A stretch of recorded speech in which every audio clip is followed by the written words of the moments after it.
All right, so another Talladega race we have just completed here on Monday for the second time in a row for Talladega. As we all know, in the fall there was a rain out, which got pushed to Monday, and the same thing happened here today. Before I get more in depth into the review and just talking about the race in general, because we're here to talk about the race and not anything else, we all know what happened pretty much Sunday night or Sunday evening when they announced about the whole incident with there being a noose in Bubba Wallace's garage stall. I just don't like to personally just talk about it, but I'm just going to just mention that probably the worst thing a human being can ever do. They'll find this person or whoever it is soon. I don't really know what this person has, or really why he just hates Bubba Wallace, or I don't know. I don't know why Bubba has to deal with all this crap. It's just crap. That's just all it is, and all. So yeah, and also, the opening where all the drivers walked together to the front of the grid with Bubba Wallace and all that. That was just pretty cool to see. And of course, there are the people saying that it's annoying as stuff and all that. Maybe I'll talk about the person who I'm really pissed off with just saying that entirely. And I got screenshots of that, but maybe I won't. I don't know. I don't like to talk negative on people. I don't like to call people out and all that, because then it'll lead just to more drama, and I just don't want to create any. But there's just some people on Twitter just piss me off, like they do in real life too. But anyways, getting to the actual race in general, overall, this race was pretty good. I have pretty much no complaints and all that.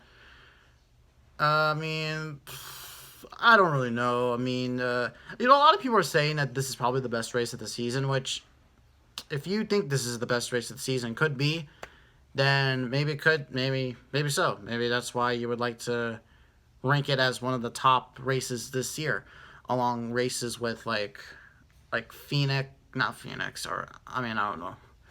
I kind of forgot about Phoenix already, but that was a good race in general. But what else? Like races like Bristol.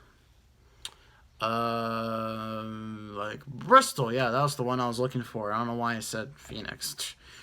My God, the Phoenix race is gonna suck later in the year. All right, but anyways, getting back to the Dega race in general. Just anything you could have asked for was in this race. This was just a straight up good NASCAR race, okay? That's what it was. It was a straight up good NASCAR race, and this is what we desperately needed in the times of what's going on right now, or what just happened right now with Bubba Wallace and all that. So, getting to the race highlights, a lot of stuff happened in this race, honestly, but the one thing to keep in mind is that throughout the whole race, in the front, it was either some drivers on the outside line trying to get up to the front and trying to beat the damn Penske cars. The Penske cars today were pretty much on fire. They were the dominant cars of the day. They could get up there and no one could really sort of pass them and all that. Well, you could pass them and all that. And one of them did eventually gone on to win the Geico 500 at Talladega. But if anyone was in front, it was the Joe Gibbs racing car. Or not the Joe Gibbs. It was the Penske cars. The Joe Gibbs racing cars were obviously the ones trying to battle against them and all that.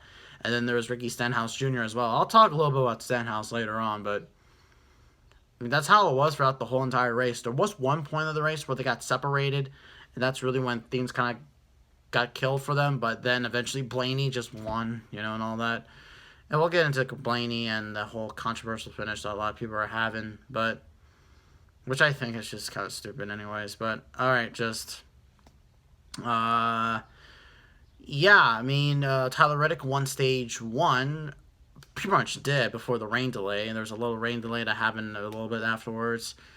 And then we went back racing like nothing had happened and all of that. And so talk about Stenhouse right here. This is where I'm just gonna save it right here. Stenhouse, he was really good today. He was great today, honestly, dude. I know a lot of people like to call out on Stenhouse and just say he's a terrible driver and all that. He's not a terrible driver. The deals with him is that he's just sort of just impatient, or he's just really, I just guess you can say, he's just really aggressive. Doesn't really time out really how to make the moves and all that.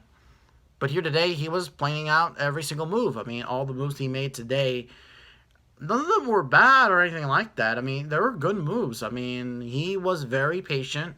He ran a pretty good race, and hell, he won a stage, so we got some extra playoff points, and then finished second in the race. I know that's.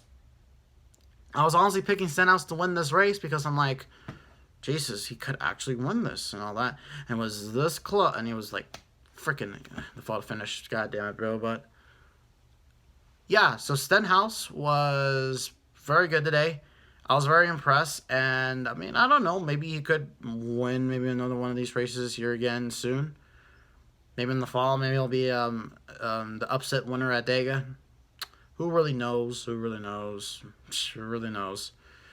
But then we get into the final stage where, honestly, the only track incidences that happened throughout the race, well, because after the race there was a bunch of incidents, but there was, of course, John Hunter Nemechek spinning for the infield grass, which was the only caution for an incident. And then we got the incident with Chase Elliott getting sandwiched by the Penske cars. And, of course, we got the Chase Elliott fans sort of bitching about how the Penske cars did that and all that. No, honestly, in this instance, okay, honestly, I'm a Penske fan, okay? I left Hendrick because I just hate Chase Elliott's fan base. I don't know if I already explained that to you guys. I don't hate every single one of them, but some just frustrate me, and all that, more than any other NASCAR fan base out there. But I am a Penske fan, but Brad Keselowski did nothing wrong. He can't really see what's in front of Chase and all that. But if you really wanted to, I mean, you could blame Logano for this incident too and all that. I mean, I guess you could say that Logano caused Elliott to get sandwiched and all that. Still butthurt after that Bristol win and all that. So Logano could have caused it, or I don't really know. I mean, it's honestly, to me, just seems like a racing incident. I mean, Elliott just got sandwiched and wouldn't have been in the wall. That's how I saw it. If you really think Logano really caused that by just, braking mid-instance, I mean, this is Logano. I mean, that was honestly Logano's driving style right there. Just a boomer with glasses and losing his hair and all that. Oh, my God. All right, anyways, getting on to the latter part of the race where it was all question on who can make it on fuel. And some guys were running out of fuel. Honestly, dude. Some were running out, dude. And all that. And I was like, oh, man. I was honestly hoping Tyler Reddick can make it all the way, but he unfortunately kind of didn't. And I don't know. Where did Reddick finish today? Honestly, I have to look at this whole thing. But, yeah. This freaking hoodie is just, does not make my head smaller than this. Look, okay, this is how small my head is, okay. I need to do that with my hair, but I don't really know. But getting back to the race, in general, oh my God. Okay, going back to it. So, a lot of guys were running out of fuel, and there's a question who can make it and all that.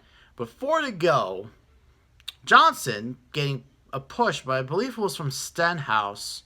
I have to look at that again. I'm honestly just making this race review after I watched Real Radman's review and all that. Because I think Real Rodman just gives the best description of NASCAR races. It's unfortunate he just doesn't really do it that much anymore. And all that stuff, but what the hell can you do? But anyways, as I said before, Johnson got turned by Harvick. Yeah, I'm pretty sure a lot of Jimmy fans are going to go ape shit after Harvick. But, I mean, it honestly seems like it's a racing incident. My God, Johnson has just been having the worst luck this season. Out of all the drivers, fuck Chase Elliott and all that, Johnson has been having bad luck. Honestly, dude. He's been having the most bad luck out of any other driver. And, man, what's it going to take for Johnson to win this season? He'll win this season. I'm guarantee you that. It's just when? When? That's my honest question. So now getting to the final half of the race, which is also pretty controversial. But I'll just say this. So, going down to the tri-oval, Eric Jones had a big run coming from John Hunter Nemechek. To me, it feels like, okay, Jones is going to win this thing. I'm like, holy crap. He's going to win another restrictor plate race this season. But Blaney had other ideas and straight up turned right into Eric Jones practically. Now, I'm not going to deny that, yes, Blaney did dump Eric Jones. But you're going for a race win. And you pretty much have to do what you have to do to win it, And I think it's really just because, okay, Blaney knew probably, he probably knew that he was going to get shit on a lot of NASCAR fans. And a lot of my buddies, if know that and all. But, yeah, I would admit it was a pretty dirty move by Blaney. But literally, Blaney needed a win, okay? He honestly needed a win this season. So, I mean, honestly, I don't think Blaney would have given up the win. He had to do what he had to do. And I'm pretty sure he kind of feels bad for what he did as well, And honestly, he kind of did the same thing in the Daytona 500 by turning Ryan Newman and all that probably, and all. But, still, but, hey, you have to do what you have to do to win.